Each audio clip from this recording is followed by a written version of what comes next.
Assalamualaikum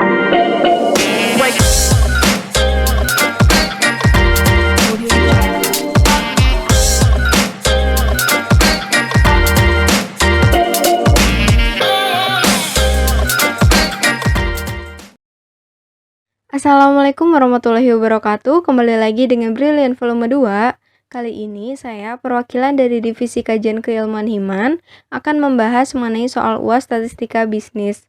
Untuk soalnya dapat kalian akses di grup Brilliant. Diharapkan teman-teman semua dapat menyimak video ini hingga tuntas ya. Baik, untuk nomor 1 itu nilai rata-rata UAS Statistika mahasiswa kelas A adalah 65 dengan standar deviasi 5. Berapa peluang jika diketemui secara random seorang mahasiswa akan mempunyai nilai 66, kurang dari 66, lebih dari 66, antara 64 dan 66, antara 62 dan 64. Nah, di sini kita mencari nilai Z-nya dulu. Untuk rumus Z sama dengan X dikurangi mu dibagi dengan standar deviasi sama dengan 66 kurangi 65 dibagi 5 sama dengan 0,2. Nah, udah diketahui Z-nya, nah kita cari nilai Z dari 0,2 itu berapa. Nah, di sini kita lihat di tabel Z ternyata nilai Z 0,2 yaitu 0,0793. Lalu kita buat grafiknya. Nah, mohon diingat saat buat grafik ini yang disebut nilai daerah Z itu yaitu dari mu ke batas atau dari mu ke X. Nah, mu-nya itu kan 65. Batasnya itu yang 66. Maka karena ini X-nya 66, X sama dengan 66, berarti peluangnya yaitu yang berada di daerah Z-nya. Jadi yang diarsir yang nilai daerah Z kayak gitu. Selanjutnya X kurang dari 66. Nah, di sini masih sama cara hitungnya. 66 kurangi 65 dibagi 5 hasilnya 0,2. Diketahui nilai Z-nya 0,0793. Untuk grafiknya di sini kita bisa lihat ya, kalau misalkan tadi kan sebelumnya X sama dengan 66. Berarti dari sini yang ini aja. Nah, kalau misalkan ini, X kurang dari 66. Kalau kurang dari, berarti arahnya ke kiri, ke sini kan. Ini. Yang kita hitung ini, yang 0,0793 itu adalah nilai dari 65 ke 66. Berarti untuk tahu X kurang dari, peluang X kurang dari 66 itu, caranya, nah, jangan lupa juga bahwa kalau misalkan dari mu, ke kiri ini seluruhnya adalah 0,5. Dan dari mu ke kanan seluruhnya juga 0,5. Maka peluangnya X kurang dari 66 adalah 0,5 ditambah 0,0793 sama dengan 0,5793. Jadi peluang dari X kurang dari 66 adalah 0,5793.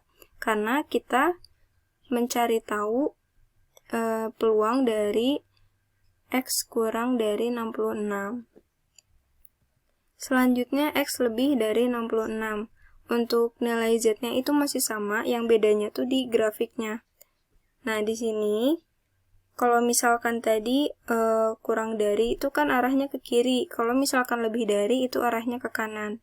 66 itu kan di sini. Nah, yang kita hitung adalah nilai Z dari 65 ke 66. Berarti tadi tuh nilai Z-nya yang ini. Terus, karena ini lebih dari, berarti kan yang lebih dari 66 itu arahnya ke sini ya. Yang ini. Berarti yang kita cari itu yang ini. Nah, untuk mencari ini, artinya, karena 65 ke semuanya itu 0,5, maka kita kurangi 0,5 dikurangi sama nilai Z-nya, yaitu 0,0793 sama dengan 0,4207. Selanjutnya, untuk yang D, yaitu nilai 64 sampai dengan 66, antara 64 dan 66. Nah, berarti di sini ada 2X, ada X1 dan X2. Di sini kita cari dulu Z dari X1 sama dengan 64 kurangi 65 dibagi 5 sama dengan negatif 0,2. Lalu Z dari X2 sama dengan 66 kurangi 65 dibagi 5 sama dengan 0,2.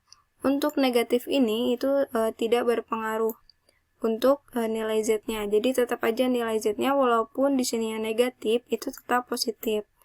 Untuk nilai Z 0,2 adalah 0,0793. Sekarang kita menentukan peluangnya. Nah, di sini kita gambarkan dulu grafiknya.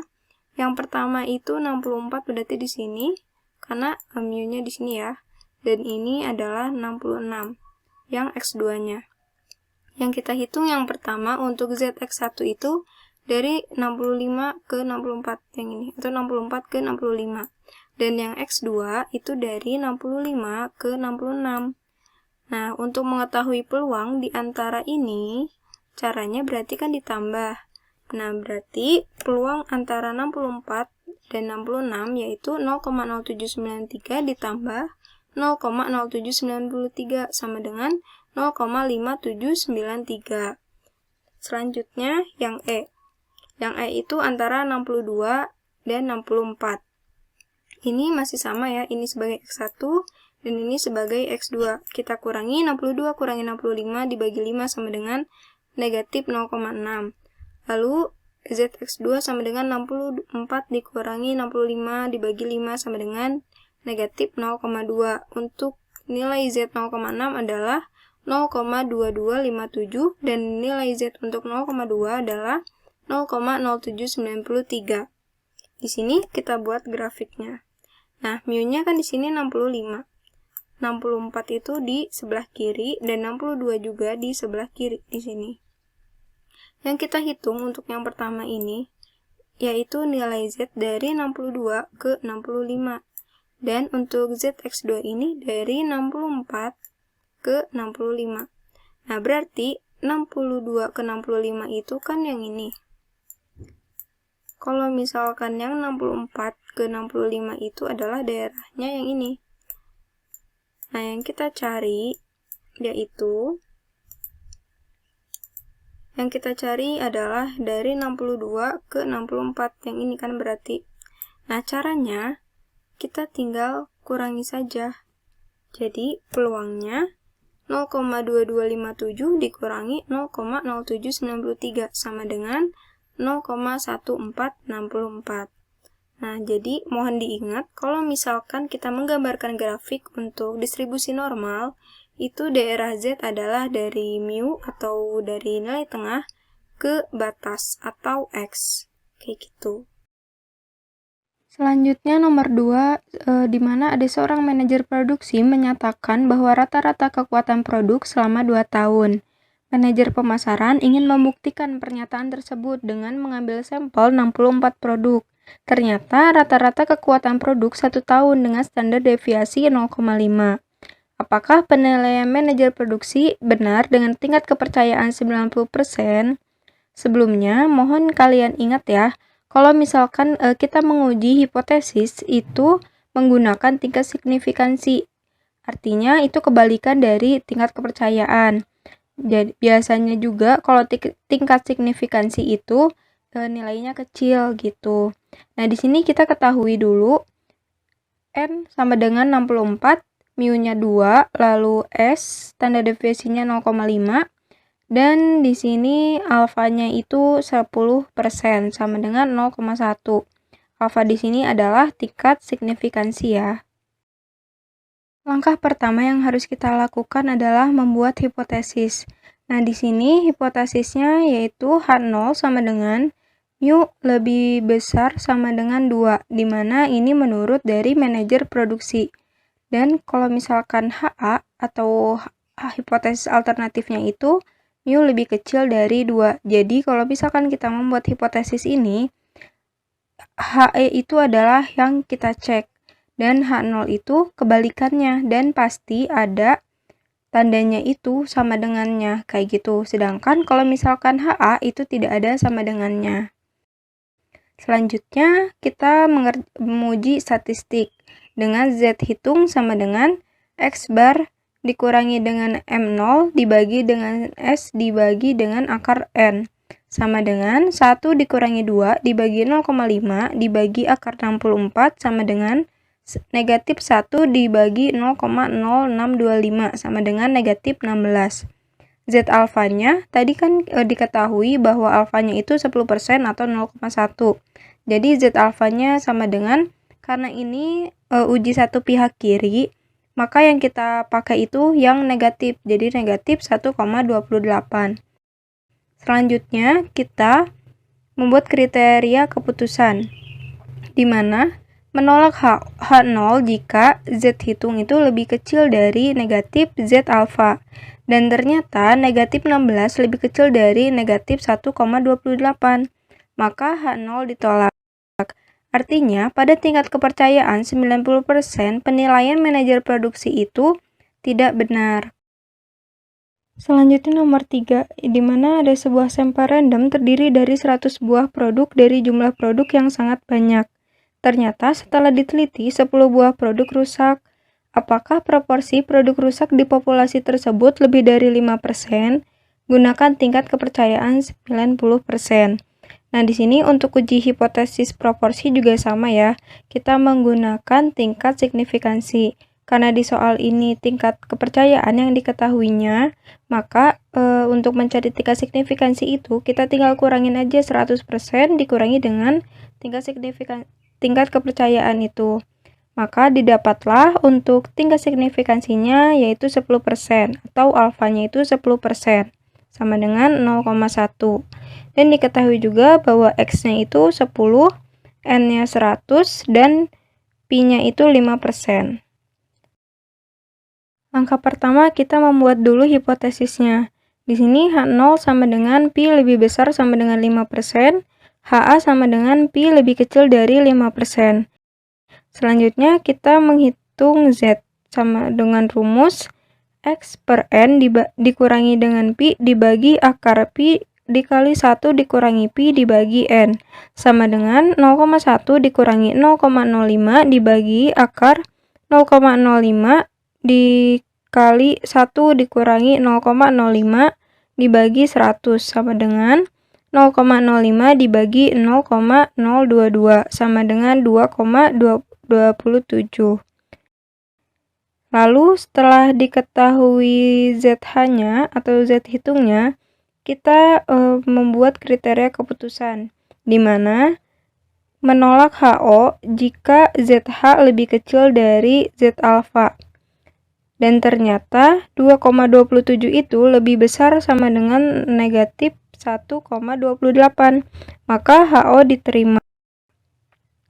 Kesimpulannya, pada tingkat kepercayaan 90% proporsi produk rusak di populasi tersebut lebih dari 5% adalah benar. Soal nomor 4 mengenai regresi dan korelasi, di mana ada data usia mobil dan harga mobil. Di sini kita mencari persamaan regresinya terlebih dahulu. Nah, untuk mencari persamaan regresi, itu caranya adalah kita menghitung dulu X kuadrat, Y kuadrat, dan XY. Di mana usia mobil itu sebagai X dan harga mobil itu sebagai Y. Nah, di sini udah disajikan juga ya datanya.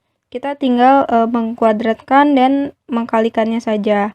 Setelah itu baru kita masukkan ke persamaannya. Untuk persamaan regresi sendiri adalah Y sama dengan A tambah BX. Untuk mencari A, rumusnya sigma X kuadrat dikali sigma Y dikurangi sigma X dikali sigma XY dibagi N dikali sigma X kuadrat dikurangi sigma X dikuadratkan. Nah, dari sini kita tinggal substitusikan angkanya, lalu didapatlah hasil bahwa A itu sama dengan 118,77. Selanjutnya yang B, itu rumusnya N dikali sigma XY dikurangi sigma X dikali sigma Y dibagi N sigma X kuadrat dikurangi sigma X pangkat 2. Nah, di sini juga sama, kita tinggal substitusikan angka yang tadi udah kita hitung di dalam tabel itu, lalu didapatlah B itu sama dengan negatif 5,90. Nah, dari sini, karena udah diketahui A dan B-nya, baru kita bisa membuat persamaan regresinya. Jadi Y sama dengan 118,77 dikurangi dengan 5,9X. Kenapa jadi kurang? Karena di B ini hasilnya itu min. Nah, positif dengan min jika bertemu itu kan hasilnya min. Maka di sini kurang. Nah, berdasarkan persamaan regresi tersebut, dapat kita ketahui bahwa harga mobil tanpa dipengaruhi oleh variabel apapun sebesar $118,77. Sedangkan jika dipengaruhi oleh usia mobil, maka setiap kenaikan 1 tahun usia mobil akan menurunkan harga mobil sebesar $5,9 ceteris paribus. Nah, jadi kalau misalkan si persamaannya itu tandanya negatif, maka dia menurunkan, sedangkan ketika dia positif itu menaikkan. Seperti itu. Lalu yang B, berapakah harga mobil jika usia mobil tersebut 12 tahun? Nah, di sini kita tinggal ganti yang persamaan regresi tadi X-nya dengan 12. Jadi, Y sama dengan 118,77 dikurangi 5,9 dikali 12. Jadi, Y sama dengan 47,97. Jadi, jika usia mobil 12 tahun, maka harga mobil tersebut adalah sebesar $47,97. Untuk yang C ini kita mencari korelasi antara usia mobil dengan harga mobil.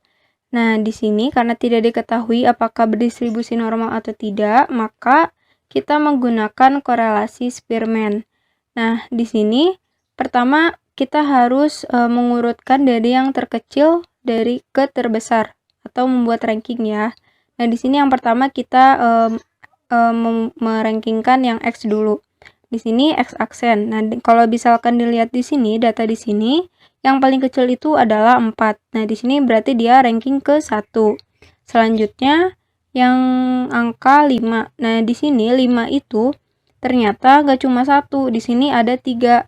Maka, kita nggak bisa langsung menulisnya 2 atau berapa gitu. Karena kita harus membuat rata-ratanya dulu.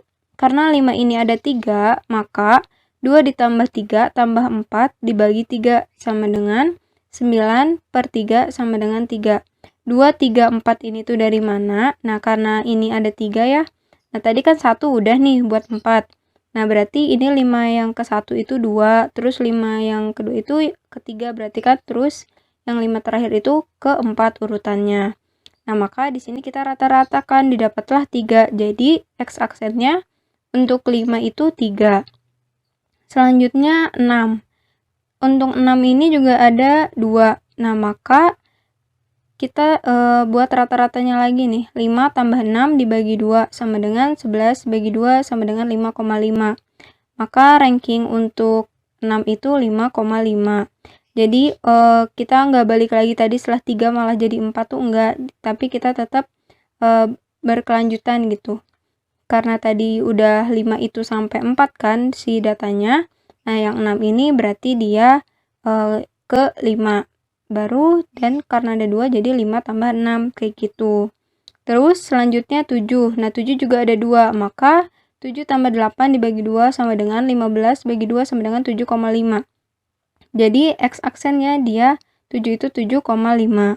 Selanjutnya data 8. Nah, 8 ini dia urutan ke 9 dan terakhir data 10 urutan ke 10.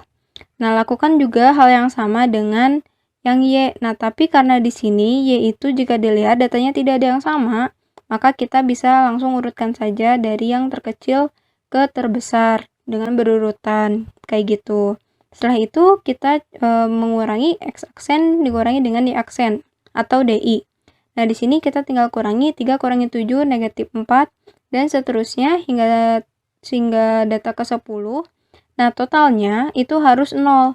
Apabila tidak 0 berarti ada yang salah perhitungan kalian. Lalu kita kuadratkan DI tadi atau X aksen dikurangi Y aksen ini kita kuadratkan. Setelah itu kita jumlahkan. Nah, negatif 4 dikali negatif 4 itu hasilnya 16. Nah, maka didapatlah sigmanya 310. Itu kita mencari TX dan juga TY. Nah, di sini ada X1, XI, XI ini adalah data yang samanya. Nah, di sini yang pertama itu kan ada 5. Nah, T itu ada berapa banyaknya? Nah, karena tadi yang samanya itu ada 3 data, maka T-nya itu 3, terus masukkan ke rumus T pangkat 3 dikurangi T dibagi 12. Maka didapat 3 pangkat 3 dikurangi 3 dibagi 12 sama dengan 2. Lalu 6. Data yang sama itu kan 6. 6 itu ada 2. Maka 2 di pangkat 3 dikurangi 2 dibagi 12 sama dengan 0,5. Terus 7 ada 2 datanya. 2 di pangkat 3 dikurangi 2 dibagi 12 sama dengan 0,5.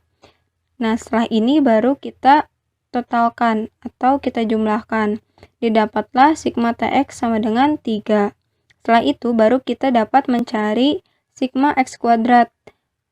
Rumusnya sigma X kuadrat sama dengan N pangkat 3 dikurangi N dibagi 12 dikurangi sigma TX sama dengan datanya itu ada 10, N itu kan banyaknya data, 10 pangkat 3 dikurangi 10 dibagi 12 dikurangi 3.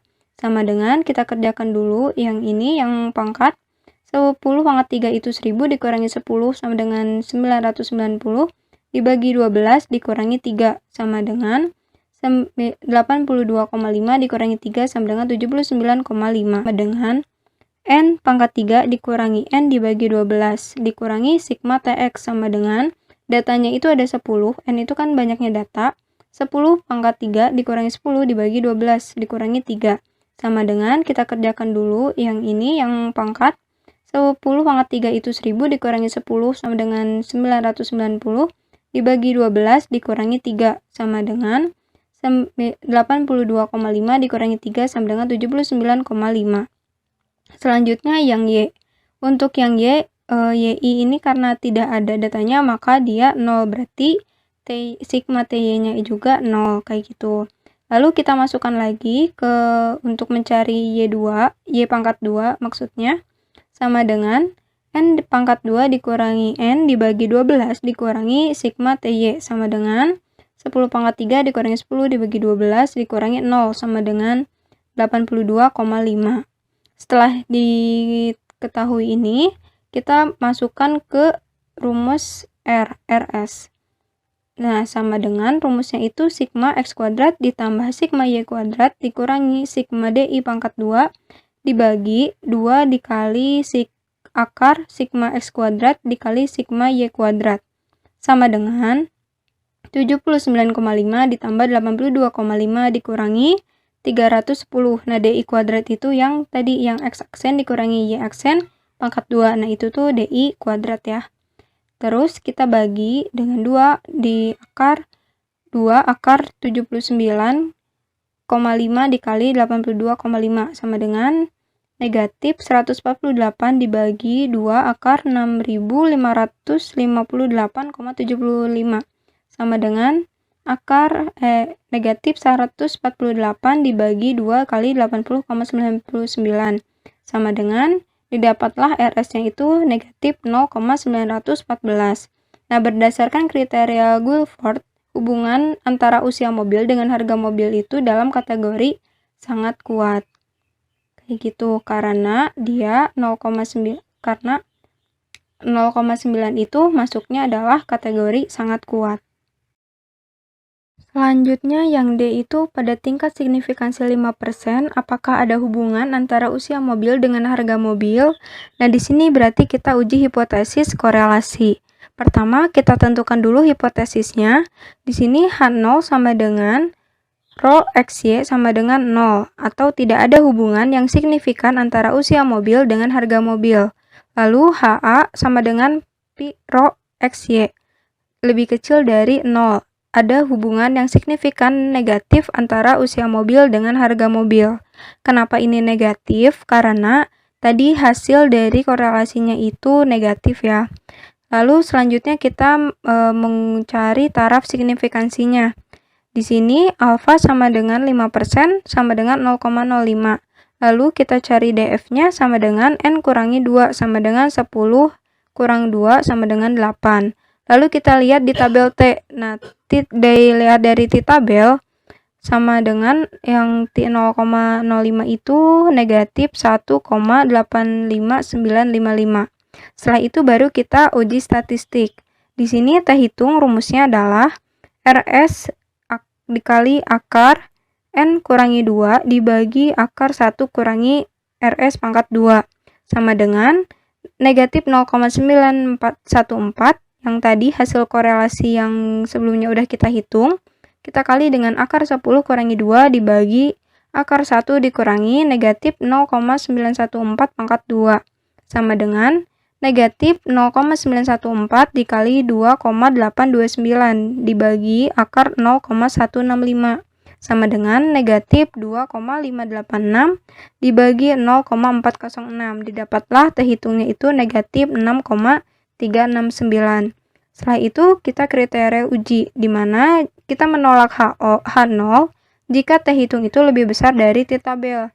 Namun ternyata negatif 6,369 itu lebih kecil dari negatif 1,85955 atau terhitung itu lebih kecil dari T tabel, maka H0 ini diterima. Kesimpulannya, pada taraf signifikansi 5% tidak ada hubungan yang signifikan antara usia mobil dengan harga mobil. Nah, jadi kalau misalkan uji hipotesis korelasi ini, kita jangan sampai salah ya. Tadi menggunakannya tabel T, bukan tabel Z, kayak gitu. Terus, karena ini satu pihak, jadi gunakan yang satu sisi, kayak gitu. Itu untuk nomor 5. Mungkin sekian yang dapat saya sampaikan. Mohon maaf bila ada kesalahan. Jika ada yang ingin ditanyakan, dapat ditanyakan langsung di grup. Terima kasih teman-teman semua yang sudah menyimak video ini hingga akhir. Wassalamualaikum warahmatullahi wabarakatuh.